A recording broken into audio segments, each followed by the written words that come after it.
It's the SNL Hall of Fame podcast with your host, Jamie Dew, Chief Librarian Thomas Senna, and featuring Matt Ardill. And now, curator of the hall, Jamie Dew. Thank you so much, Doug Nance. It is a thrill to be back here in the SNL Hall of Fame, bringing to you the SNL Hall of Fame podcast. Once again, we're back for season 6. We really hope you enjoyed the draft episode. Now, why don't you come inside? You might notice I'm looking at your feet. Wipe them. Know what I'm saying? So there's that. The SNL Hall of Fame podcast is a weekly affair where each episode we take a deep dive into the career of a former cast member, host, musical guest, or writer and add them to the ballot for your consideration. Once the nominees have been announced, we turn to you, the listener, to vote for the most deserving and help determine who will be enshrined for perpetuity in the hall. And that's how we play the game.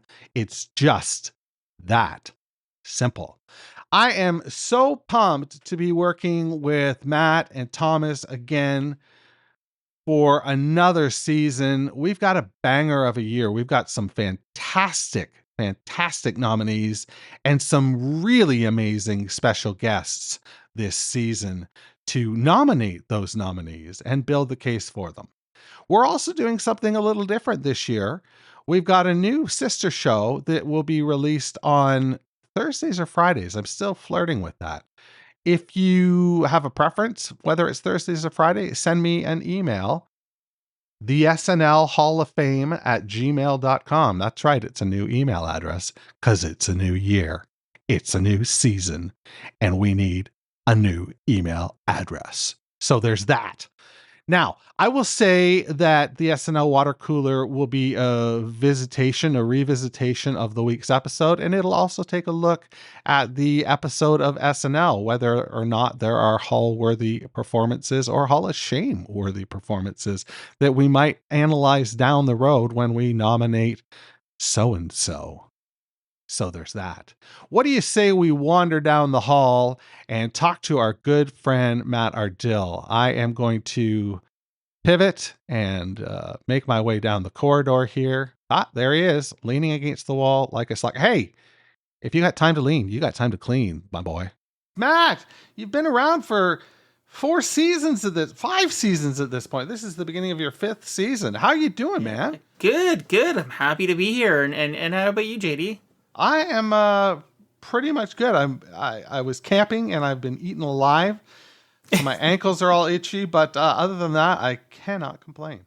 Yeah, we got some fresh air, got out of the city, so that's always good. That's right. So what do you got for us this week?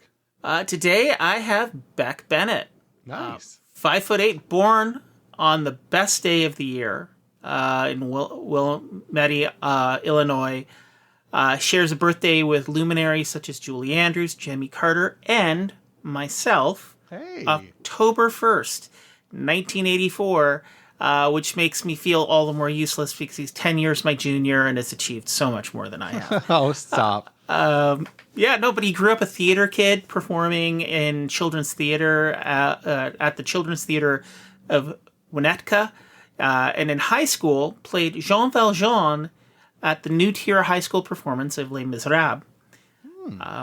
So now he did go on to attend University of Southern California and the USC School of Dramatic Arts, where he met and formed the sketch troupe Good Neighbor with Kyle Mooney, Nick Rutherford, and Dave McCary, all of whom went on to work at SNL. Now, after joining Good Neighbor, they created a series of sketch comedy shorts on YouTube, which kind of make the parodies that they did later on in SNL all the funnier. But this led to a series of ads where he's the AT&T guy that had him interviewing children in a mock political talk show. That's right. Yeah. And now that went on to become 84 acting credits, 7 writing credits, 8 producing credits, 4 soundtrack credits, including possibly the only person who can adequately capture the wonder that is Launchpad McQuack on the DuckTales reboot. Now, if anybody could do a live action DuckTales, that would be him. I would love to see actually a Darkwing Duck reboot and bring back Beck as Launchpad, but not You can only dream. Yeah. Well, Disney Plus is going to need to mine that content eventually. But yeah, so he went on to marry Jesse Hodges, another actor, and they have a child together born March of 2022. Well, I definitely miss him on SNL. Yeah. He was somebody that became, like, really grew into his role, I felt. Mm-hmm. And I really enjoyed him. And I also enjoy our friend Thomas Senna, who is in the conversation room with Kirsten Rajala right now, getting ready to teach us more about Beck Bennett. Matt, are you ready for that? I am looking forward to it. Well, let's get right to it.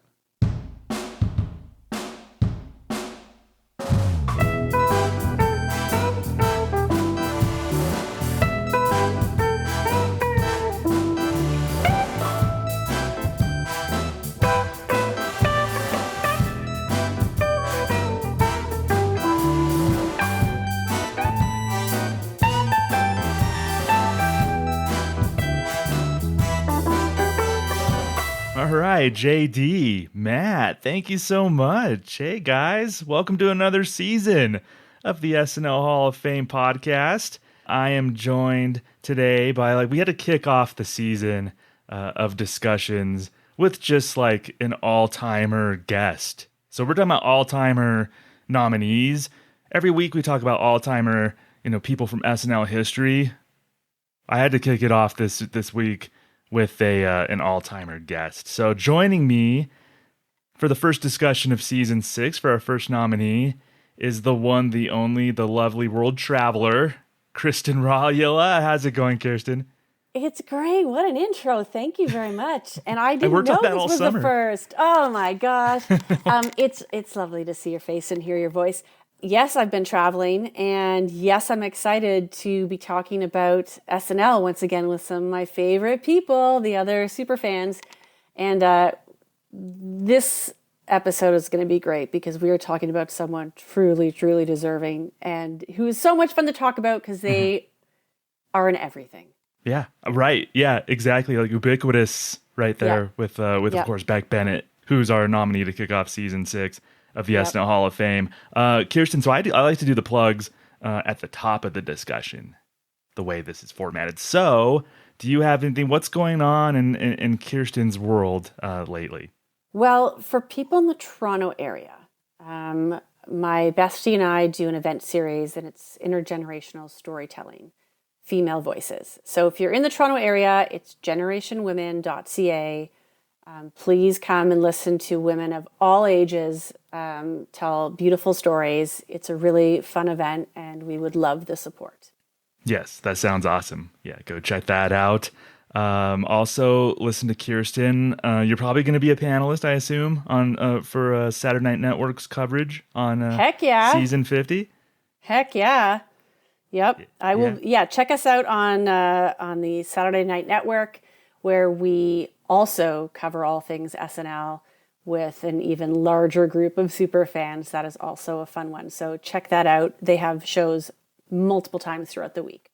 Yeah. I love hearing Kirsten pop up, whether it's a hot take show or the Roundtables. The roundtables. Yeah, I love hearing Kirsten pop up. So check her out on the Saturday Night Network. But today we were chatting about our first nominee for season 6. That's the one, the only Mr. Beck Bennett. So a little bit of the Cliff's Notes here before we kind of get dig into Beck's SNL time. When he was a freshman in college, he met Kyle Mooney. They started doing sketch and improv together. It was at USC. They were part of Good Neighbor, along with Nick Rutherford and Dave McCary, Mr. Emma Stone himself, Dave McCary. Beck was in a run of AT&T commercials in which he interviewed children. Do you remember these, Kirsten? No, because I'm in Canada. I was wondering. That's why I asked. I don't know what kind of TV y'all get up there. We don't have AT&T, so yeah, I wouldn't have seen it, but I'm going to look them up. Okay, yeah. So it was a series of commercials. He sat there as like a children. It was like a circle of children. He would ask them different questions, I think pertaining to phone service or something like that. But so that's where I knew Beck. So when he got on SNL, I was like, oh, there's that guy from the phone commercials. That's crazy. He does sketch comedy. Okay, let's see what this is about. So yeah, you need to go YouTube some of those AT&T commercials, and you'll see Beck put on his commanding voice like he liked to do on the show.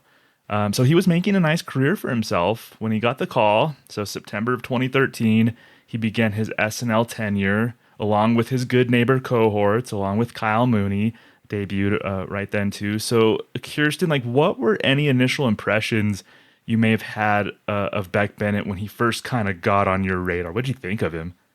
He's one of those people, it's a little hard to separate all of the characters he plays with who I imagine he is in real life. So I picture him as the kind of failure to launch jock at your high school reunion. But I know he's probably not. He's wonderful, I'm sure, and a very smart man, because clearly someone has got to be intelligent to pull off the kind of nuance and range that he does. But it's fun to think of him as that man-child that he always was, bit of a douche, often befuddled, making the wrong choices. Like, you love him, but you're like shaking your head. So he, at the beginning, kind of very quickly started to establish himself as like fitting into those slots. You saw him play a dumb kind of doofus dad, typical middle-aged white guy.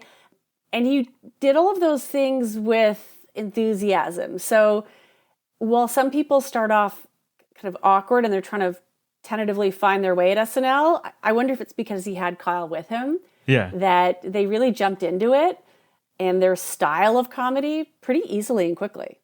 Yeah, they brought in a lot of good, like their Good Neighbors stuff, like those SoCals, like Inside SoCal was a Good Neighbor thing.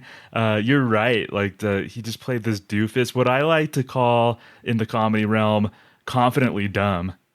Yes. I think that's was Beck's, that was his forte in a lot of ways. Just such a confidently dumb guy, like sticking to his guns, but it's just the wrong way to go. And yeah, so good at that. Delving into his highlights, like, is there a certain role over his 8 seasons that you think he kind of did settle into? Oh gosh, yes. Again, the confidently dumb, like where his colleagues, like other folks on the show, would go between, playing a bit of a dum-dum, but then also, they could play like a rocket scientist. He was typically, which is funny because I just said he has range and I still think he does, but he typically was in the kind of befuddled, even like a Mitch McConnell, he was kind of blubbering, right? And so he always nailed that I'm the last one who gets the joke, but I'm going to laugh as confidently as the person who told it. Yeah, he brought that spirit to so many things. Even when it was him doing the SoCal stuff or, kind of playing teenage or child roles with Kyle, always kind of a bit of a doofus. Mm-hmm.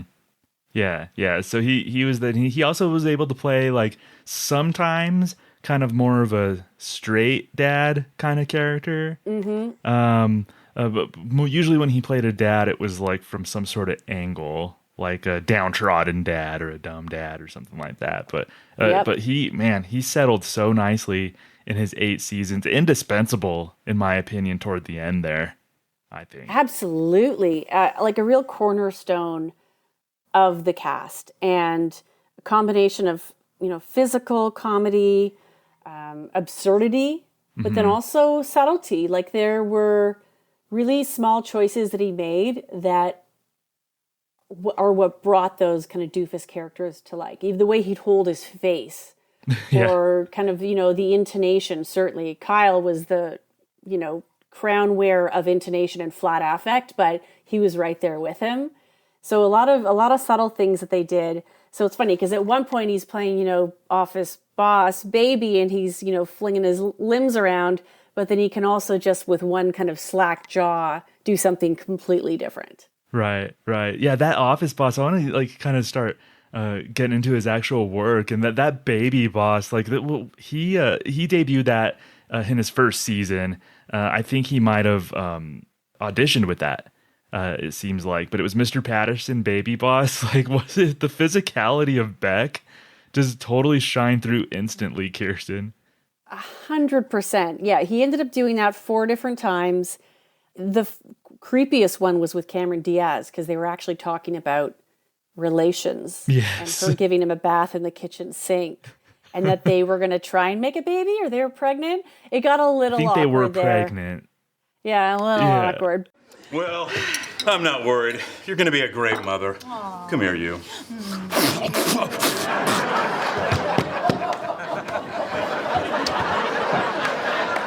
Could we maybe just do a little toast here? Congratulations. A toast. Oh, look at that. A lemon. Been meaning to try one of these.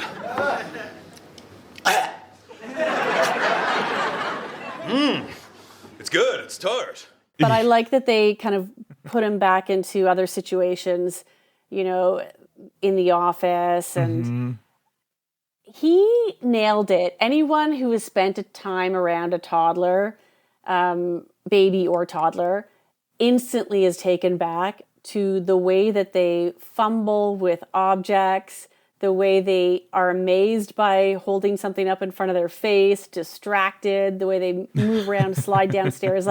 It's such a studied performance, which sounds hilarious to say, but if you know, you know. He nailed that baby. He nailed that damn baby character so well. And Lack it was such an interesting... Yeah. When he's trying to give high fives. Oh my God. The keys to distract him, trying the lemon. There are so many little moments. And it's such a weird concept, but it worked. And, it did feel at times if they had, they had a Josh Hutcherson and they had Cameron Diaz and people that they're not always building a sketch around, picking on Josh a bit, but that he would, be the character of, and they'd kind of put those other folks in reaction to him, was a great sketch for that to happen in, if you needed to support that type of host. Yeah, he had that great timing, and he knew how to deliver, and he almost played against himself, as you alluded to, where he would, as the boss, he would speak very boss-like, try to be commanding, and he would say things that were commanding, but then he would do and say things 1 second later, of course, that were baby-like. So Beck got that he was able to shift back and forth between we're so proud, we're going to be we're expecting, we're going to be raising a family, and then he sees a lemon, and it's I've always wanted to try one of these, and then let's appreciate how tough it would be, to the duality of those two things. Acting like a baby, but sounding like a CEO. Yeah. That's just weird and wild, and I don't know that we all are appreciating how darn tough that would be. Yeah, definitely. I think this was probably the first character, certainly first recurring character that got attention for sure. You could go check out, that's early Beck in season 39 and on. So that was the baby boss. What else with Beck kind of shows what we started the show off of in terms of his role and everything? You know what I do notice is a lot of my favorite things about him were pre-tapes. Mm-hmm. Which says nothing negative about any of his non-pre-tapes, but I noticed that a lot of things I loved were pre-tapes. And I mean, this is the era of Vine. It's the era of people documenting things in video format. And I think him and Kyle having come up on kind of written, taped format, SoCal and all these things, that really was where they were strong. One particular character that is also with Kyle were those sitcom parodies. We saw those in season 39 was a cut, actually, with the Andrew Garfield one, Wings. And then we had season 40, we had Bad Boys with Chris Pratt. Mm-hmm. And then in season 43, we brought it back when it was Beers with Larry David. These sketches They appeal to a certain type of person who can appreciate these. I'm one of them. Did you get Full House up in Canada? Yes. Okay, I was Full just House, checking. like a TV show? Yes, yes. You said you never saw Beck and AT&T, so I had to check. Well, we just don't have AT&T. Fair. Yes. These sitcom parodies, everything about them, yes. Much like those interstitials, like they've just cut to a castle. They've cut to B-roll of Loch Ness Monster, like the most random, silly things. The laugh track, the clap track, like all of these things. Even how they would say, I need to talk to you privately. And they'd move one step to the right. Everything had a moral or a lesson. It was very corny. They were pretty amazing.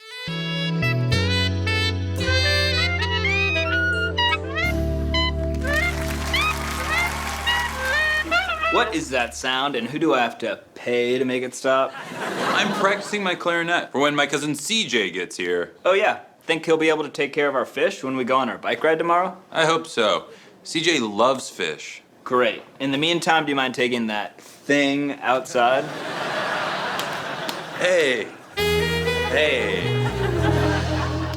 Those, I feel like, are something that perhaps they brought to the show that they had tested and played with prior to as an idea, and we saw it a few times. I would take 10 more, by the way.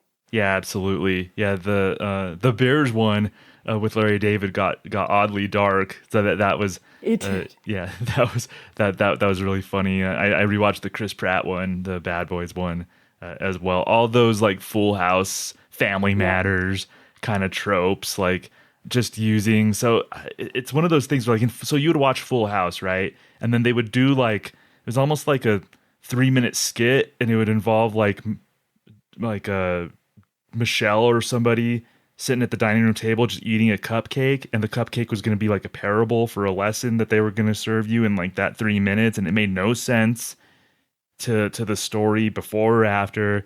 They just nailed it so hard. Like you could tell, I think they probably did, as a comedy team before they got to SNL, they'd been working together for 6 years. So you can tell that was built up over 6 years. As somebody who spent a lot of time in Southern California, I'm from New Mexico, but I've spent a lot of time in SoCal. Those inside SoCals were like spot on. Like the intonations with Beck and Kyle, and even Jonah Hill when he would come on, like they just played those SoCal guys perfectly. You ever encountered a SoCal guy like that? I'm familiar with the archetype. Yeah. Yes. And you're right. They're so studied. And that's probably why we love them as a pair, and probably why they get along so well as a comedy duo and friends, is that there's so much discipline and rigor to what they do. Like, again, it comes off as really goofy and silly and fun, but they've clearly done their homework. Tonight we're coming to you live from Keith's dad's condo, where he's having a nice little kickback. All right, so for our top story for tonight is Amanda Burns' little sister Sarah is moving back home, and I heard she still looks good. I'd hook up with her for sure. Yeah, me too. Or if I get the chance to. Right. All right, so in other news, me, Andy Pierce, and Scott, we want to start our own clothing line. All right, so now it's time for Meet the Boys. Let's go, yo! Meet the boys. Meet the boys. The wardrobe, the script, their hair, their wigs, like everything. And then you have someone like Larry David and then Jonah Hill, as you mentioned, and like other, great comedic talents who clearly appreciate what's happening and want to be a part of it.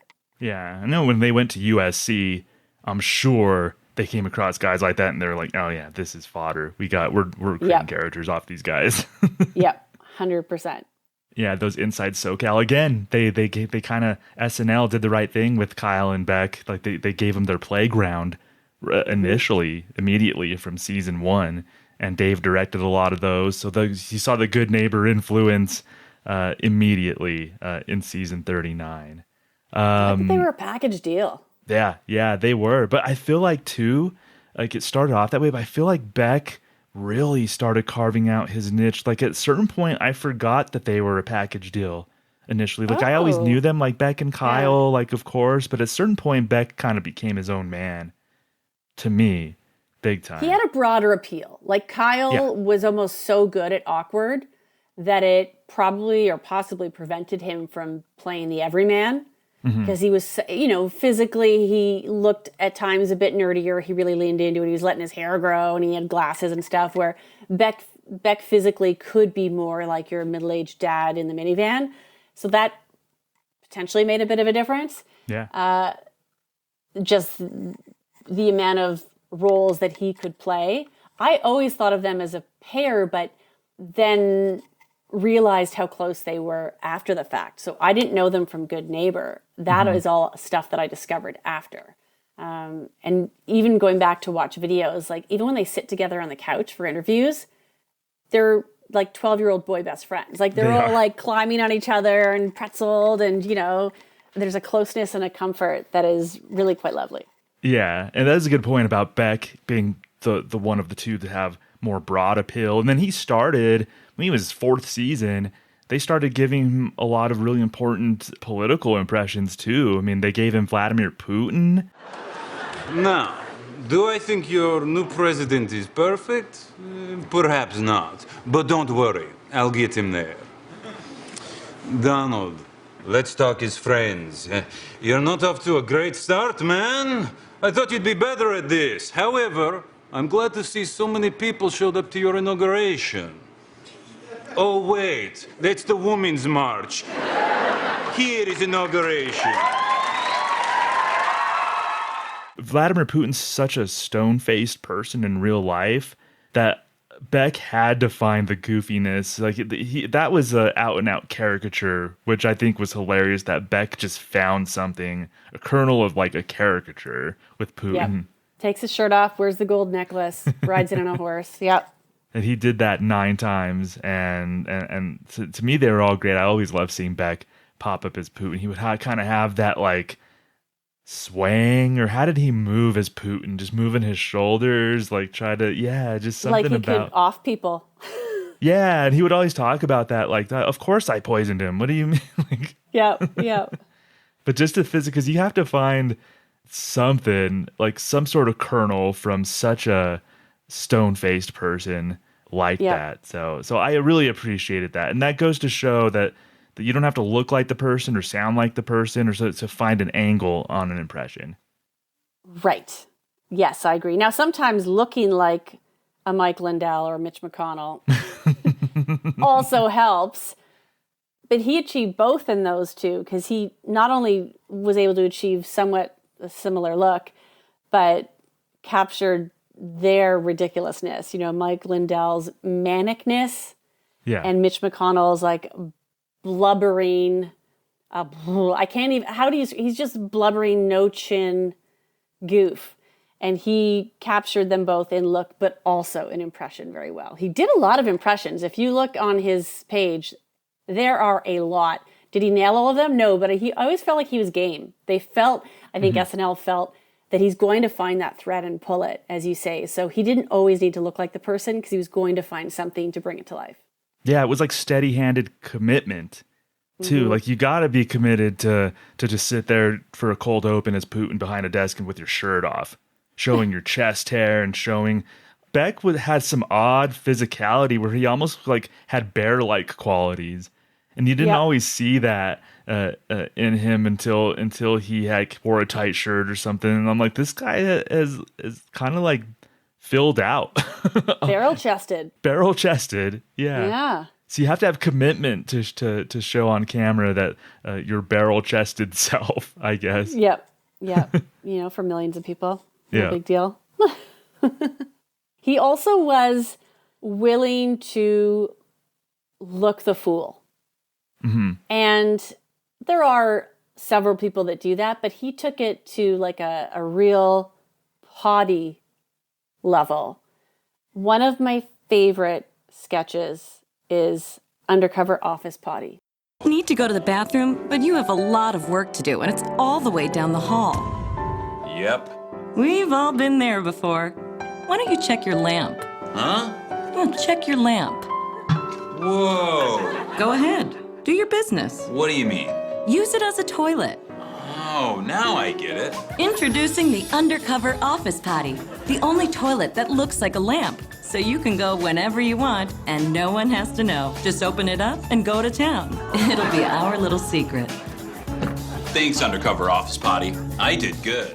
This is season 43. It was another pre-tape. It's so silly, but it checks the boxes on all of the things that we've just talked about. He's your average generic middle management position in an office surrounded by bland cubicles, and he's got to get the report done.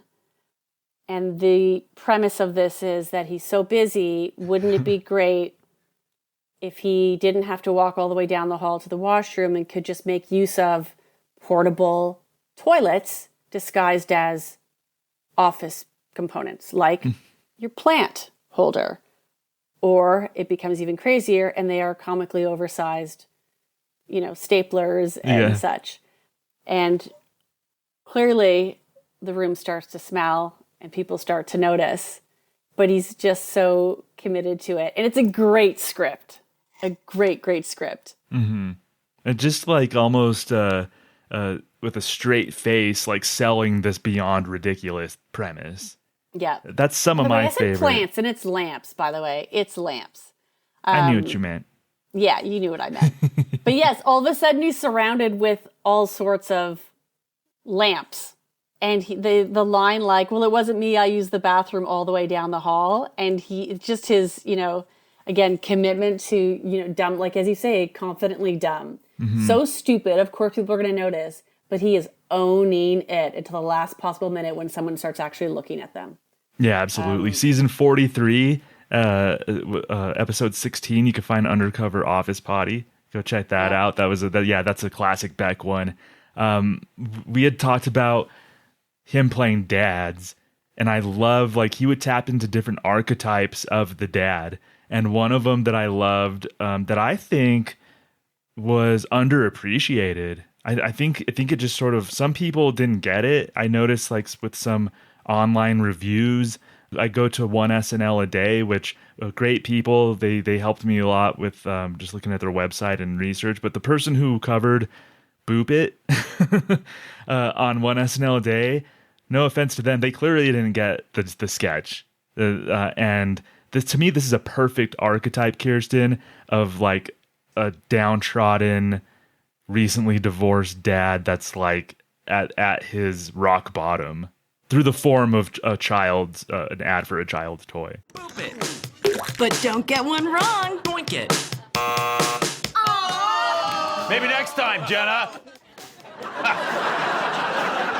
See who can boop it best and be the boop it boss. My turn. Jenna just went and I was after her. I think it's Tyler's turn, Dad. Tyler, your mom just called. She wants you to go home. She wants you at home. She does? Yeah, bye. See ya. There's the door, bud. Bye, Tyler. Now that I can actually concentrate, I can do it. Concentration's the name of the game. Listen, is anyone truly equipped to handle young children? No, there's no manual. You get them and you figure it out.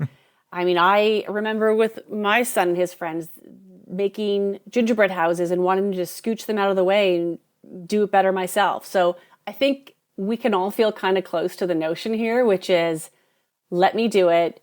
I can't suffer watching you try to do it. Mm-hmm. And this is taken to comically new heights with this bop it send-off, boop it, which if anyone's ever played it or not, it's a gadget with a variety of buttons on it, and you have to hit them as quickly as they illuminate or trigger. I forgot that was a real thing now that you mentioned it. Yeah, it's a real thing. Okay. Bop It's, yeah. And it's you can see how you might get addicted to it, especially if there ain't much else as they're setting up here going on in his life. Exactly. He clearly has the kids for this period of time. He's not making good choices, and he's going down a bit of a hole with, I think he's drinking in the sketch too, isn't he? He's like really going off the rails. I love how he just kind of takes a little sip and then he starts playing the game again, like he has this scotch or something. Yeah, he's rude to the kids. He's like sending them out. All of a sudden, all parenting is out the window. the desperation there. Yeah. Again, as we said, he can play part douche, part, fail or thrive, part man-child, like all of these things. There is the alchemy of it represented in, a dad type. Yeah, he's trying to impress his kids because he probably feels like his kids look at him as this loser. So he found something. He's like, I can impress my kids by doing this, and then he gets addicted because you're right. Like, that's the only thing that he had. One of my favorites is when his wife, played by Heidi Gardner, picks them up, and then she's kind of like, "Have they eaten?" And then he pauses, and she's like, and then he stops, and he's like, "Hold on, baby, let's try to work it out." And she's like, "Ugh," like, and she just walks away. Like, I almost feel sorry for him in a way. Like, I'm sure he's this loser, and she has every right not to be with him. But Beck makes him almost like somewhat sympathetic in a way, but you still get that like there's a reason why he's divorced. Listen, there are people that stay in those relationships, and that's why. Yeah, right. Yeah. Oh my gosh. Yes, I think a spiritual successor to that was from the following season with that December to Remember fake ad. Yeah, I loved it. And I think this one was actually well received because we know those commercials, we know everything. So I think this one is actually like a well received fan favorite. Like, Kirsten, did you like this one when you saw it? I love it. And have we not all at some point looked at the screen during a commercial like this and thought, that's not how real life happens? Yeah. If my partner went out and bought an expensive car on their own and surprised me with it, which is in every romance novel and every Hallmark, like this is a thing, right? Go like, get an oversized bow. Yes, exactly. Someone has said, that's not real life. And not only is that the case, they then really go into the sub-basement of it's not real life, and they expose that he hasn't worked. The mom is having affairs. Yes. The neighbor lent him money. The neighbor is probably one of the people having the affairs. And so then it blows everything up, and we get real life. Merry Christmas, baby. Are you kidding me, Nathan? Did you seriously buy a car without asking me? Well, because for Christmas... This is a major purchase! Right, but it was a December to remember. It's a Lexus! We don't have the money for this, Nathan! We don't? No, we don't! Your father doesn't... Your father hasn't worked since last March. What? Yeah, COVID has hit a lot of people hard, and I'm no exception. Nathan, you got fired in March 2019. COVID had nothing to do with it. He probably has like a weird attraction to his son's girlfriend. And, it's still got the Christmas or holiday sparkle on it, like every car commercial we've seen at the holidays, where really are you going to buy a car and try and surprise your partner? That is just not fiscally responsible. Yeah. It's not being a good partner. It was very much, it's got to have just been made up by car companies. Like, I don't know anyone that really does that. It doesn't happen.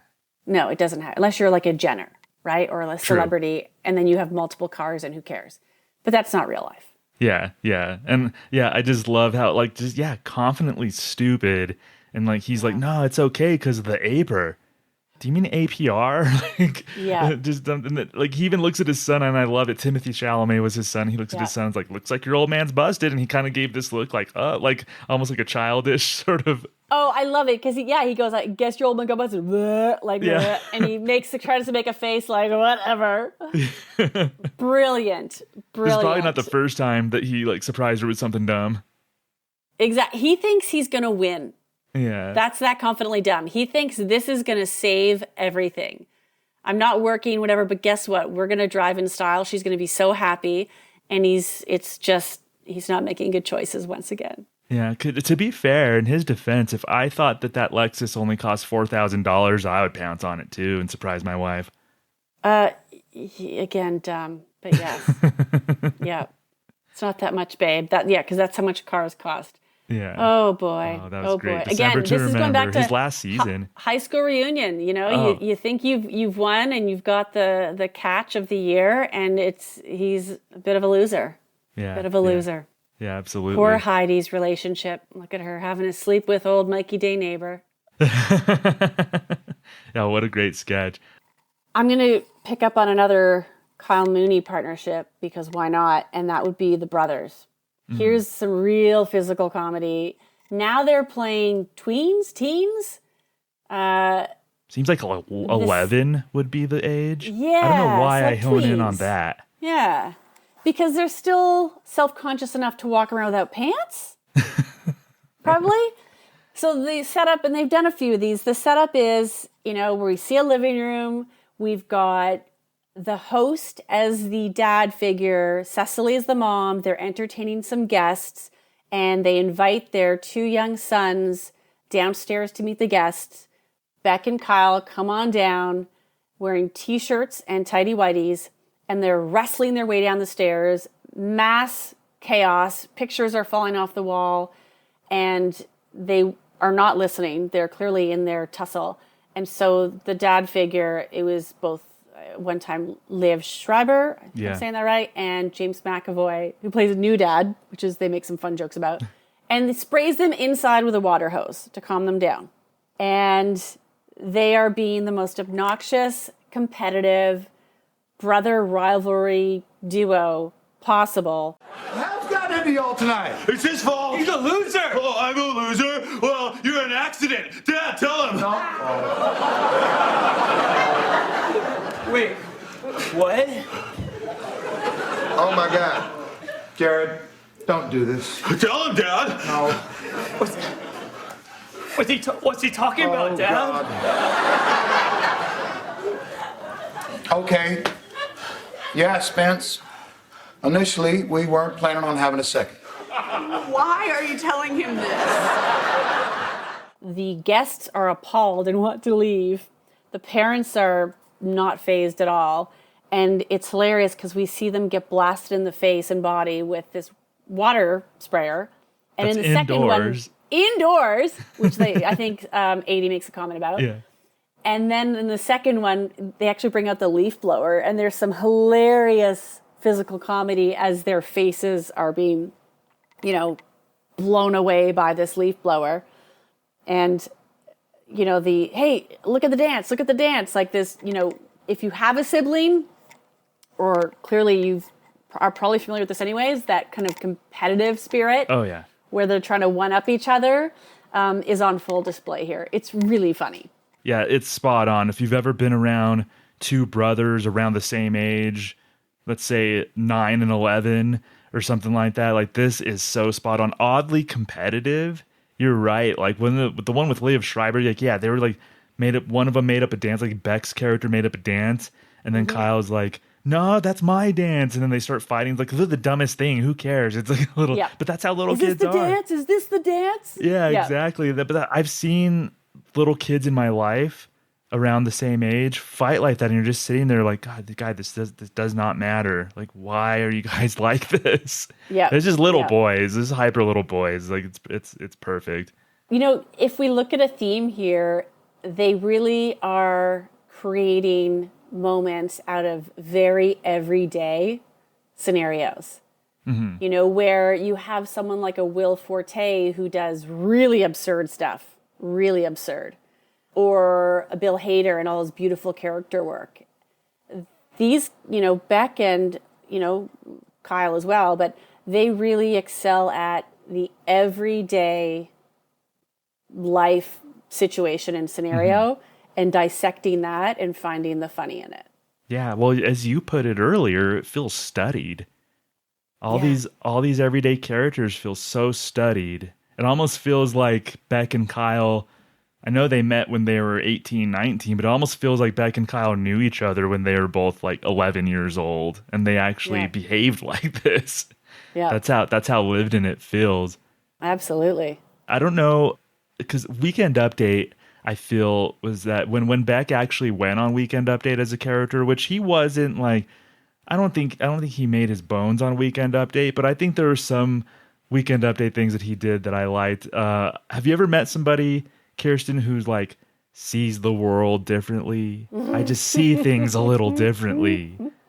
Beck playing Jules was perfect to me. Another perfect archetype that he nailed.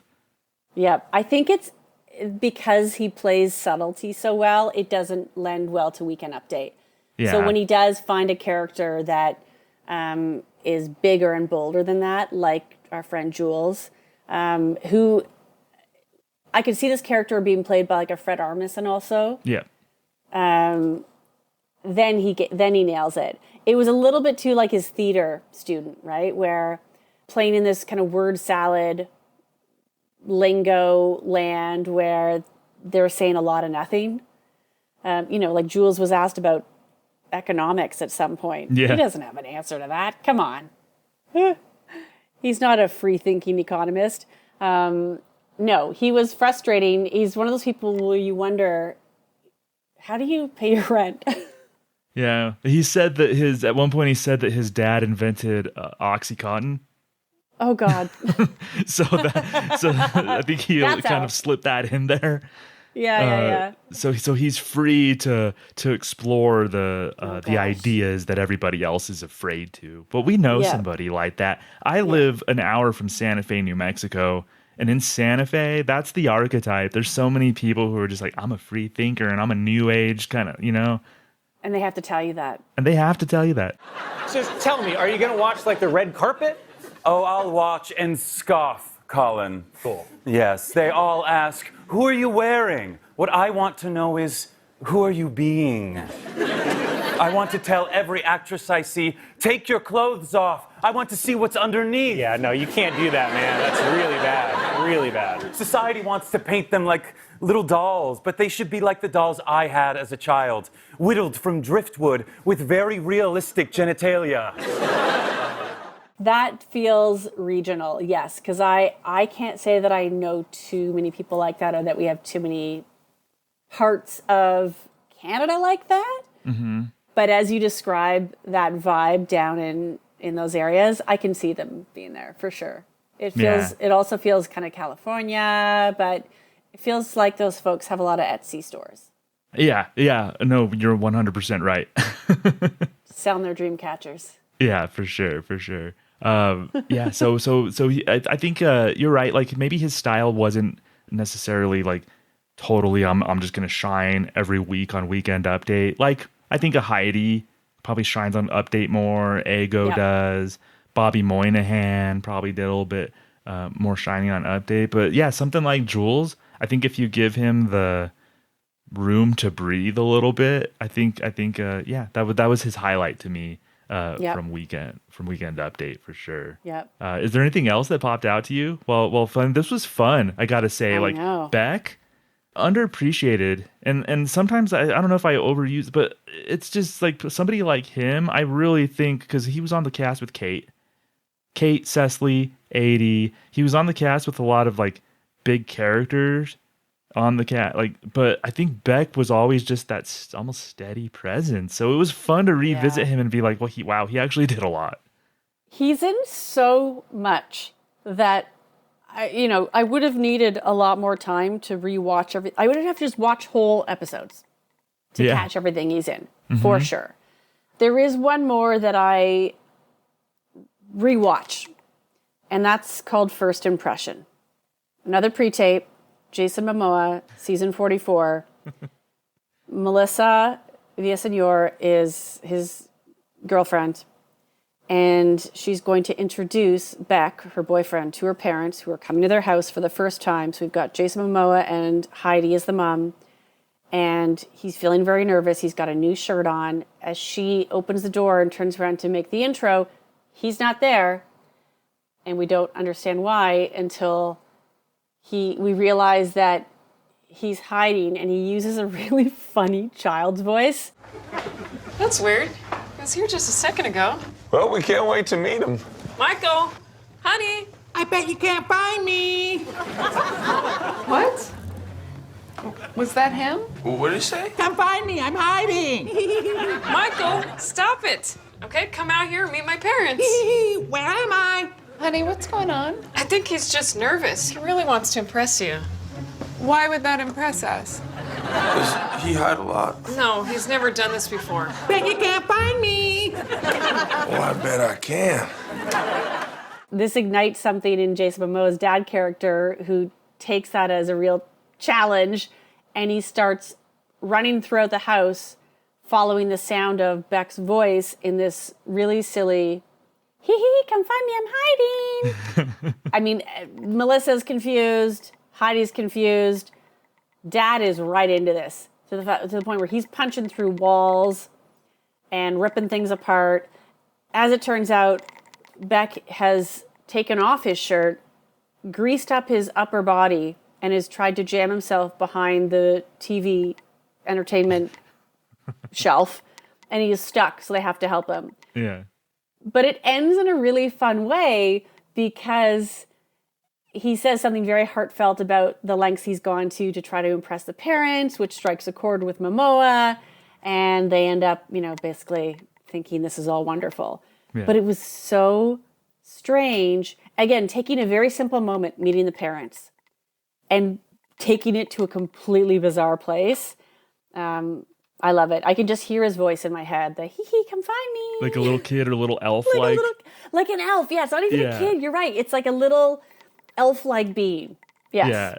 Yeah. No, that was perfect. Like, yeah, from like dumb dad character to like kind of well-meaning dumb boyfriend who missed the mark kind of thing. Like, yeah, that was perfect. And I just loved how of course, like the comedy in it.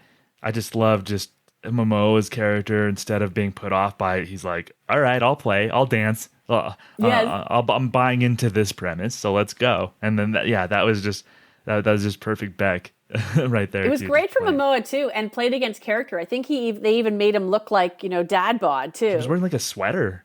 He had a big cardigan. I think they'd given him like a fake kind of dad bod belly.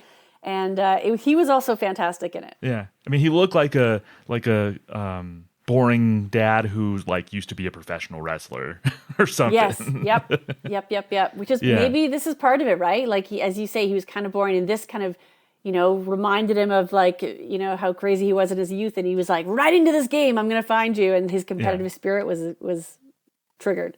Yeah, that was great. Season 44, First Impression. That's the Momoa episode. That was great. One other one that I want to explore, and this ties into kind of a theme when I was thinking about Beck, is his very last episode, the Anya Taylor-Joy episode, season 46. Beck had a great night. So he did the sketch. His very last sketch was him as Vin Diesel, talking about like the movies and just describing all this stuff about the movie going experience. The sticky floors, the $8 bottle of water, the nachos, the hand dryer in the bathroom that's louder than a choo-choo train, the second concession stand that's never been open, the little boy at the urinal with his pants all the way down, the bird that's trapped inside the lobby. It's truly incredible. That's right. I'm talking about the movies. But like almost the chef's kiss, like the perfect ender to Beck's kind of dumb dad archetype was this one picture with dad. So a few years ago, there was this, dumb kind of trend of dads posing for pictures with their like daughter's prom date, holding a gun. And the joke was supposed to be in real life, like, he, if this guy does anything to my daughter, I'm going to shoot him. So I love that they just played off that. Who else could they have gotten other than Beck to do this, Kirsten? That's just it. This is the ultimate send-off because he is playing all of the things we've talked about. The confidently dumb dad, definitely a bit of a douche idiot, can't make the right decisions, man-child. Like, he ends up shooting himself in the doink. All right, now scooch together and smile. Okay, 1, 2. Whoa! Oh my God! What? I saw it on the internet. It's funny. Chris, I told you that we weren't doing this. Oh, come on. It's funny. Dad, how is it funny? Oh, it's like, hey, mister, you better not try anything or I'll shoot you. And people are doing it. It's a thing, It's like, bang! Dad! Stop. Oh, come on, relax. It's really quite brilliant. It's a great one. And you're right. It kind of summarized all of these things that we've said about him and that, all of the skills that he has and brings to the table. So it was fantastic. I also do like that Andrew and Heidi are basically keep telling him that they're going to have sex that night. He's begging them not to. It's like, will you promise me that you're not gonna have sex tonight? And then Andrew's just like, we will, but sure. Yeah. And like, yeah. And 80 is playing the wife, right? And she's got the cooler box with just the pieces of him left. Anya's playing the OR doctor. Yep. It was hilarious. Man, he's great. Such a perfect send off. Yeah. And they didn't have an official send off, quote unquote, for Beck, but between this and that Vin Diesel one, like what a great last episode. And that made me think, like, I think Beck left when he was at his peak. I think he left on a high note. Like, he was trending upward, almost proving himself to be arguably, he and Kate maybe at that time, the two most indispensable people on that cast. And Beck really did leave. I mean, he could have been on the cast even right now, and he still had a lot to give. So it was interesting to me that he got better, where sometimes you see cast members kind of like peter out toward the end of their tenure. But Kirsten, to me, like, I don't know if this is something that when I say it that causes a light bulb moment, but I think he was peaking when he left. I mean, that's when you want to go out usually, right? Isn't it? Yeah. I wonder what role he'll play in season 50. Yeah, I was curious about that. Do you think, like, is he the type of former cast member that you think will pop up in season 50 or over the years? Like, or will people be clamoring for, like, a Beck Bennett? Like, we need to see Beck in season 50 kind of guy? He's underrated. I think much like Taron Kalam, he's probably not going to be asked to host, which is a real shame. I don't agree with it. But those two were both very much glue players within their respective casts, and both underrated. They have some serious fans, and if you objectively, they were fantastic cast members and have great characters, great impressions, all of the above. So they might pop up in season 50. I don't know that they'd be asked to host, and I don't think he would. I would love to see it. I'd be pleasantly surprised. But maybe if he had a big movie come out, like if something else changed in his post SNL career, that might make a difference. It's kind of sad, actually. Yeah. I at least want to see him pop up in some capacity. Yeah. If at the very least, Beck doing something on the actual celebration, on the actual 50th celebration. Oh, yes. In February. Yes. Yeah. Maybe not host. I wasn't like maybe setting my sights that high. But he needs to be back and do something. And I think people will remember, like, oh yeah, you know who was a great cast member? Beck Bennett. That's right. Yeah, and I mean, too, like thinking about his career, it's been 3 years since Beck has been off the show. Where do you see his career heading? Is he like a leading comedic actor? Is he better as an ensemble? Like, what do you think the entertainment world could have in store for Beck? I do think it's ensemble. I can see him in one of many ensemble comedies.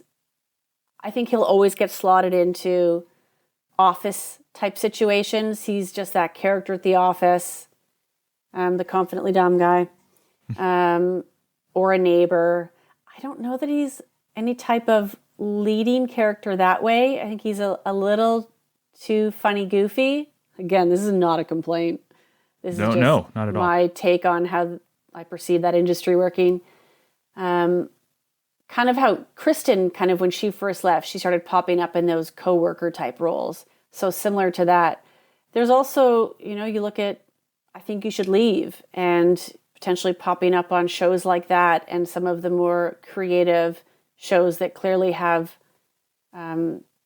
more control and are doing some really interesting things. Because he does those characters so well. I think he's just got to find that. Maybe him and Kyle are sitting on a pile of scripts right now. Yeah. Who knows? Yeah. They could be doing a whole bunch of stuff that we don't know about. And I do know he does a lot of voice work, I believe, right? He does a ton of voice work. That makes sense with that booming voice. Yeah. Yeah. So he does a lot of voice work, which, hey, is a really nice way to earn your pay, right? I thought I heard him on a Buffalo Wild Wings commercial recently.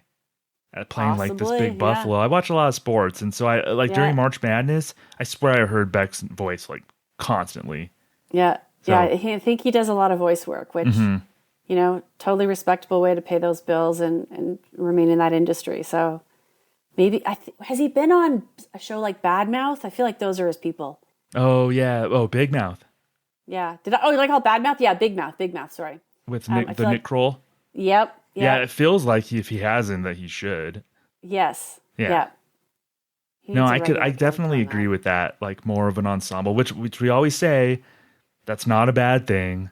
No. Not everybody can be Will Ferrell, and Right. just be like this leading man. Like I think it's a really great thing, and I think Beck has a lot to give the comedy world, and I'm excited to see what he does moving forward. So Kirsten, now's the time.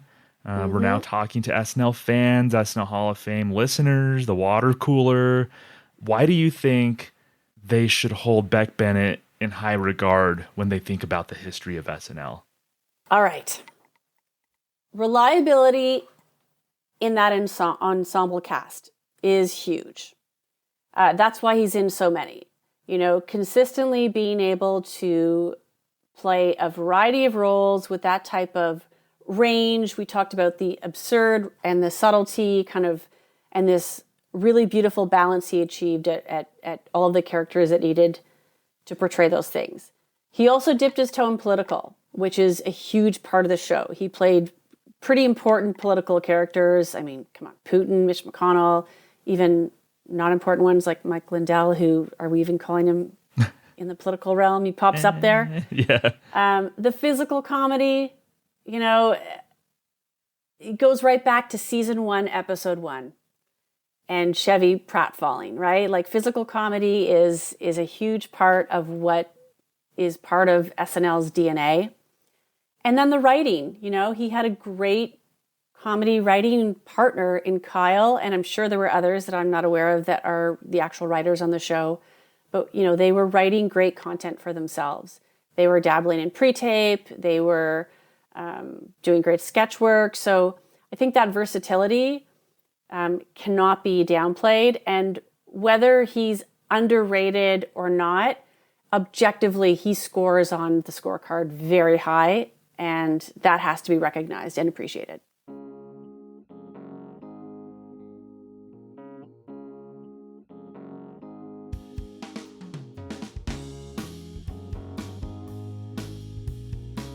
So there's that. Thank you so much, Kirsten and Thomas. That was a wonderful conversation, and I was riveted by most of it. I really love the sketches that you intercut in there, Thomas. Some really great choices. I love the two boys that live in the house where they get hosed off by their parents. Those are great. Correct me if I'm wrong. Send me an email, thesnlhof@gmail.com. And tell me if I'm wrong, but was Beck's last sketch not the Vin Diesel parody impression rather? I feel like that was the 10-1. I feel like he went out on a 10-1. The guy was really a tour de force, and I enjoyed him a lot. Let's take a look now at a sketch that was alluded to in the episode. It's December to Remember with Heidi Gardner and that week's host, Timothy Chalamet. Enjoy. Hey, Matt, I think there might be one more gift for your mom right there. It hasn't been a normal year, so this Christmas, get her something extraordinary during the Lexus December to Remember sales event. Nathan, you didn't. With flexible financing at 0% APR, there's never been a better time to buy or lease a new Lexus. Merry Christmas, baby. Are you kidding me, Nathan? Did you seriously buy a car without asking me?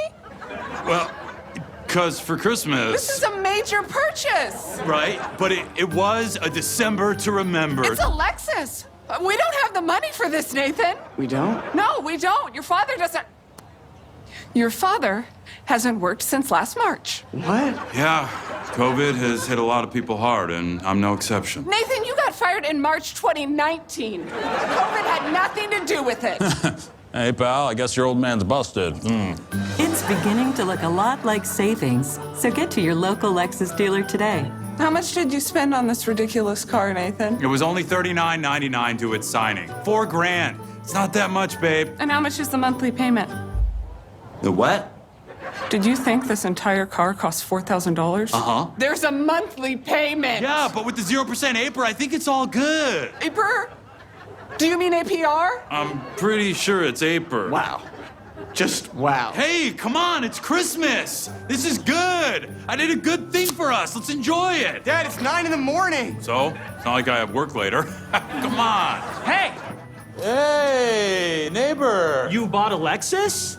You come to me 3 weeks ago. Oh, Mike, help me. I need money. I can't buy Christmas gifts for my family. My wife doesn't respect me. I didn't say that. My wife's cheating on me with everyone. Mom, you are? I want to look cool in front of my son's girlfriend. Ew, Dad, is that why you pierced your ear? No, I've had this forever. I just need $5,000 to get back on my feet. And then you buy a Lexus? Yeah, well, it was beginning to look a lot like savings at my local Lexus dealer. I want my money back, man. Tomorrow. Hey, Kathy. What does that look? You know what? We're taking this car back to the dealership now. I better drive. Maybe we stop by Jenna's on the way over. Show her this cool car your dad got, huh? Shut up. Give the gift of Lexus and definitely talk it over first. That was great. Beck is just so wonderful at being that confident man and then slowly devolving into like a blithering idiot. It's fun to watch. It's really fun to watch. And SNL, of course, is fun to watch. And that's why we're here each and every week as a tribute to a show that has stood the test of time. 50 years now, coming up very soon. Are you excited about the SNL movie Saturday night? Are you excited about the 50th season?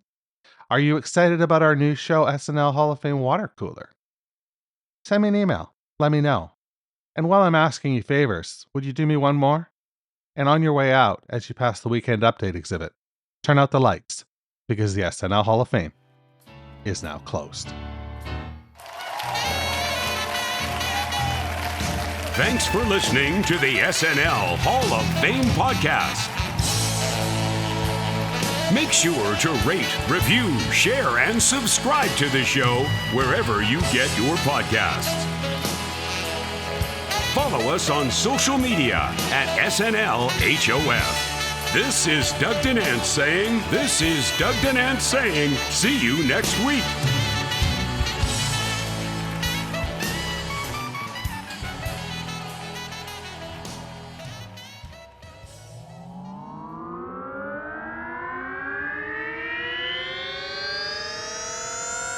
Do podcasts and such.